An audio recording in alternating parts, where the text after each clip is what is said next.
ചാമ്പൽ ബുധ അഥവാ വിഭൂതി തിരുനാൾ. എന്താണ് ഇതുകൊണ്ട് ഉദ്ദേശിക്കുന്നത്? ഫാദർ അഭിജിത്ത് മാർട്ടിന്റെ ഒരു ചെറിയ ലഘുലേഖ ഞാനൊന്ന് വായിക്കാനിടയായി. നിങ്ങൾക്ക് വേണ്ടി ഞാൻ അതോടെ വായിക്കുകയാണ്. സ്വയം ചാരമായി മാറി 40 ദിനരാത്രങ്ങളുടെ നോമ്പിന്റെ ഉപവാസത്തിന്റെ തുടക്കനാളാണ് ചാമ്പൽ ബുധ അഥവാ വിഭൂതി തിരുനാൾ. ഉൽപ്പത്തി 3-ാം അധ്യായം അതിന്റെ 19-ാം വാക്യത്തിൽ പഠിപ്പിക്കുന്നത്, നീ പൊടിയാകുന്ന പൊടിയിൽ തിരികെ ചേരും എന്ന വചനത്തിന്റെ ഓർമ്മപ്പെടുത്തൽ കൂടിയാണ് ഇത്. ചാമ്പൽ, ചാരം, വിഭൂതി, ധൂളി എന്നൊക്കെ പറയുന്നത് ഒരു വസ്തു കത്തി നശിക്കുമ്പോൾ ഉണ്ടാകുന്ന അല്ലെങ്കിൽ ശേഷിക്കുന്ന അവശിഷ്ടത്തെയാണ്.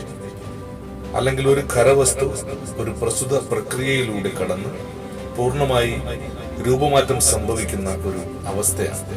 അങ്ങനെയെങ്കിൽ 40 ദിനരാത്രങ്ങളിൽ നാം ഒരു അഗ്നി പരീക്ഷയിലൂടെയോ ഒരു പ്രത്യേക പ്രക്രിയയിലൂടെയോ കടന്നുപോയി പുതിയൊരു മനുഷ്യനായി നമ്മെ തന്നെ രൂപാന്തരപ്പെടുത്തുന്നതിനായി ഒരുങ്ങുന്ന ദിനമാണ് ചാമ്പൽ അല്ലെങ്കിൽ വിഭൂതി തിരുനാൾ.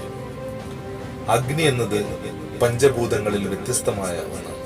അത് മറ്റുള്ള വസ്തുക്കളെ ശുദ്ധീകരിക്കുന്നതിലൂടെ സ്വയം അശുദ്ധമാകാത്ത ഒന്നാണ്.